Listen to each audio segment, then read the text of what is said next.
¿Qué tal, hermanos, amigos y vecinos de la ciudad de Alberti? Dios les bendiga. Nos volvemos a encontrar una vez más para seguir compartiendo palabra de Dios. Amén. Saludamos a nuestros hermanos de Pla, de Achupayas, amén, de Chivilcoy, de Bragado. Dios les bendiga. Amén. Habrán visto el título de este sermón que dice, bueno, el día que las vacas huelen. Son esas frases que decimos cuando queremos ejemplificar o dar una frase que signifique imposibilidad, ¿no? Dice, bueno, ¿cuándo vas a hacer tal cosa? ¿O vas a hacer una chilena como Messi? Bueno, el día que las vacas huelen. ¿Sí? Y se imagina una de estas frases, o muy parecida a esta dichas por el mismo Jesús. ¿Sí? Hay una frase de imposibilidad que Cristo menciona. ¿Sí? Y se encuentra, bueno, en la palabra de Dios en Marcos capítulo 10, ¿sí? Y vamos a comenzar a leer desde el versículo 17, de una ocasión que pasó Jesús y donde menciona esta frase, ¿sí? Dice Marcos 17, 17 dice así: al salir él, o sea Jesús, para seguir su camino, vino uno corriendo e hincando su rodilla delante de él le preguntó: Maestro bueno, ¿qué haré para heredar la vida eterna? Jesús le dijo: ¿por qué me llamas bueno? Ninguno hay bueno, sino solo uno, Dios. ¿Sí? Me quedo acá, pero vemos, bueno, comienza este episodio con alguien que se acerca con reverencia, hincando la rodilla y hablándole a Jesús como maestro reconocido. ¿Sí? Dice, maestro bueno, y Jesús le dice, ¿por qué me llamas bueno si no hay uno bueno? Es Dios. Que vemos claramente la honra de Cristo hacia el Padre. Amén. Vemos que Cristo no se llevaba la honra para sí mismo, sino que le daba siempre la gloria a Dios. Vemos aquí a dos personas de la Trinidad. Jesús mismo honrando al Padre Dios. Dice, ¿por qué me llamas bueno si no Dios? Uno dice, los mandamientos sabes, no adulteres, no mates, no hurtes, no digas falso testimonio, no defraudes, honra a tu padre y a tu madre. Él entonces, o sea, esta persona que se había acercado, respondiendo le dijo, maestro, todo esto lo he guardado desde mi juventud. Entonces Jesús, mirándole, le amó, ¿sí? Y le dijo, una cosa te falta. Anda, vende todo lo que tienes y dalo a los pobres. Y tendrás tesoro en el cielo. Y ven, y sígueme, tomando tu cruz. Pero él, o sea, esta persona que se había acercado, afligido por esta palabra, se fue triste. Dice, ¿y por qué? Porque tenía muchas posesiones. Amén. Me quedo acá, vemos claramente que esta persona que se había acercado pidiendo a Jesús un consejo para esa vida eterna en el reino de los cielos, amén, se ve que no estaba dispuesto a dejar todos esos bienes materiales, terrenales y temporales por esa vida eterna que él deseaba y decía desear llegar. Vemos también que aunque él decía que había cumplido con todos los mandamientos, y vemos claramente que tenía muchas posesiones, y lo vemos que tenía posesiones de manera honrada, porque no había defraudado, no había mentido, dice, no había matado, no había hurtado, no había hecho falsos testimonios, dice la palabra de Dios, no había mentido. Así que lo que tenía, lo tenía de manera honrada y lícita. Pero vemos claramente que aunque él cumplía todos estos mandamientos, el primer mandamiento de amar a Dios por sobre todas las cosas no lo estaba cumpliendo.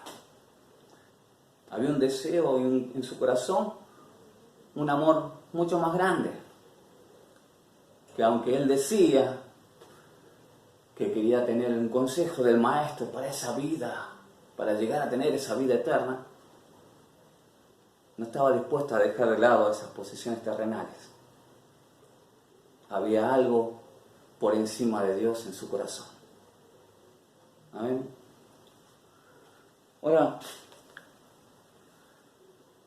usted me dirá, bueno, ¿es tan malo, pastor? ¿Es malo ser rico? Por muchos años, bueno, hay, es como que hubo una estigmatización contra la persona que tenía riqueza y hasta el día de hoy pareciera que la persona que tiene muchos bienes es malo. ¿Sí? Y el que tiene menos bienes es bueno. Muy parecido a lo que se ha a veces falsamente predicado, como que si son más pobres están más cerca de Dios. Totalmente fuera de la verdad. Acá vemos que Jesús nos ama a todos. Amén. Acá claramente dice que Jesús lo vio y le amó. Para decirle esta palabra, una cosa te falta. Vende todo lo que tienes. Porque veía que este hombre en su corazón había algo que estaba por encima de Dios. Y se quería poner a Dios en primer lugar. Era necesario que se despojara de eso que lo tenía aprisionado a este tiempo y este mundo temporal, para tener esa vida eterna que decía este joven, este varón que quería tener. Amén. Continúo leyendo, dice. Entonces Jesús, mirando alrededor, dijo a sus discípulos: cuán difícilmente entrará en el reino de Dios los que tienen riquezas.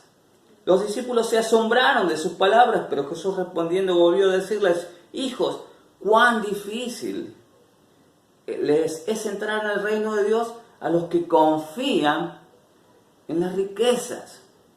¿Sí? Bueno, dice que los judíos se asombraban, los discípulos, porque claro, para esa época, para ese tiempo, para el punto de vista judío, se veía que, bueno, si uno tenía muchas riquezas es porque Dios lo estaba beneficiando. ¿Sí? Y cuando tenía menos riquezas, se decía, bueno, seguramente en algo estás pecando. Totalmente fuera de la realidad y de la verdad. Jesús claramente había dado a entender que no tiene nada que ver. Y acá vemos que Jesús lo vio a este joven con muchas posesiones y le amó. Y también lo confrontó con su corazón para que decidiera. Porque bueno, así es Jesús, que nos ama. Nos ama para decirnos la verdad y para mostrarnos claramente nuestra condición, para poder arrepentirnos, tomar la decisión correcta y llegar a Dios. Amén. La palabra de Dios no viene para entretenerte y decirte cosas lindas y hacerte sentir bien. En muchos casos lo va a hacer, pero no viene a buscar ese entretenimiento. No es como telenovela bíblica. Viene a confrontar al corazón para poder descubrir en nosotros lo que nos aleja de Dios y tomar la decisión y buscar a Dios. Y que Él ocupe el primer lugar. ¿Sí? Y usted me dirá, bueno, vuelvo a repetir, pero es tan malo, pastor, ser rico. Jesús decía que era muy difícil para un rico entrar al reino de Dios. ¿Por qué? Bueno, generalmente, a ver, lo digo, cuando uno tiene muchas posesiones y muchas riquezas, a veces te genera una falsa sensación de seguridad. ¿Sí? Estoy confiado. ¿Sí? Dice, cuán difícil para los que confían en sus riquezas. Entonces esa confianza, que debería ser en primer lugar en Dios, termina siendo, no, yo tengo muchas posesiones. Entonces da una falsa sensación de seguridad, de confianza, ¿sí? Y logra en un momento la autosuficiencia, no necesito nada ni de nadie. Y eso es una semilla de orgullo, ¿sí? Las riquezas y la búsqueda de la riqueza muchas veces ahoga la búsqueda espiritual, la relación con Dios. Y también, bueno, con mucha frecuencia, las personas que confían en sus riquezas comienzan a amar desmedidamente, en una ambición desmedida y una codicia, con mucha frecuencia, se aprovechan de la necesidad y de la urgencia del pobre. ¿Sí? He visto muchos casos donde a veces una persona, con el fin de tener más y generar más y tener más y acumular más, contamina el agua, contamina la tierra, contamina los ríos y perjudica a otras personas. Y esas personas nacen con enfermedades y con dificultades. Una persona sin pensar en los demás contamina la tierra por culpa de esa agua contaminada. Un niño nace con dificultad en sus piernas y muchas veces este mismo que había contaminado se acerca y en un gesto generoso trae su silla de ruedas. ¿Sí? ¡Qué tremendo! Muchas veces también pasa eso, de que al hacer acciones tan generosas, la persona que confía en sus riquezas cree que al hacer grandes acciones generosas no tiene por qué pedir perdón a nadie. Poco a poco el amor desmedido lo aleja de Dios y de lo que Dios quiere para la vida de las personas. Pero usted me dirá, bueno, y ahora, pero el pastor, dice, usted se está equivocando, dice, porque la mayoría de lo que estamos viéndolo no somos grandes personas acaudaladas, ¿sí? Somos quizás obreros normales con salarios comunes que vivimos pagando el alquiler mes a mes. Y yo meditaba en mi corazón, pues, ¿será esta palabra solamente para los ricos? Realmente es para todos. Porque cuando ponemos otras cosas en primer lugar antes que Dios, también fallamos. Aún nosotros que a veces nos aferramos a nuestros modestos salarios o a nuestras modestas seguridades.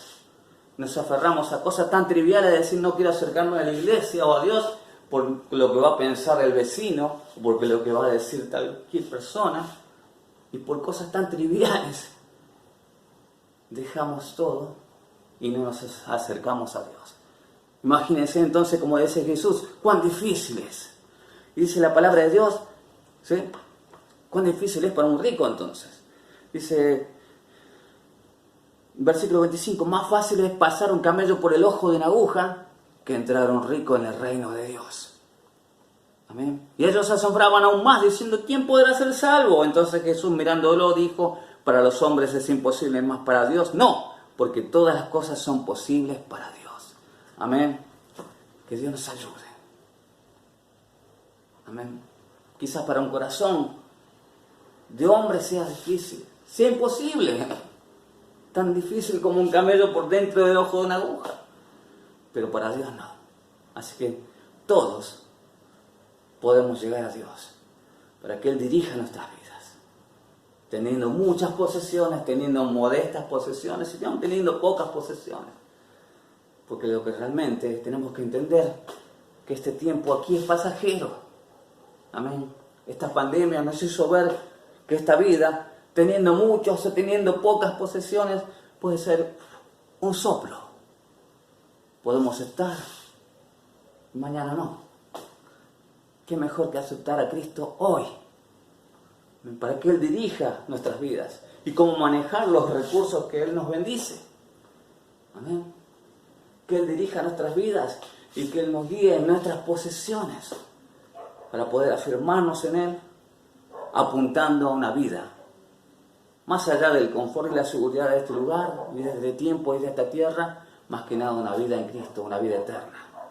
Amén. Que Dios nos ayude, que podamos recibir a Cristo como nuestro Dios, como nuestro Señor, como el que mande y que Él dirija nuestras vidas para que Él esté por encima de todo. Amén. Oremos. Señor, te damos muchas gracias por este tiempo, por tu palabra. Te pedimos que bendigas a nuestros hermanos y vecinos y amigos de Alberti. Señor, entregamos nuestra vida a ti para que tú dirijas. Bendice a mis hermanos si hay alguna dificultad, que tú estés obrando. Si hay alguna necesidad, que tú estés proveyendo. Ayúdanos, Señor, guíanos para poder buscarte y tener esa vida contigo en el reino de los cielos. Te damos muchas gracias en el nombre de Jesús. Amén y amén. Bueno, hermanos, Dios los bendiga. Nos estaremos viendo en otra oportunidad para seguir compartiendo palabra de Dios. Dios los bendiga.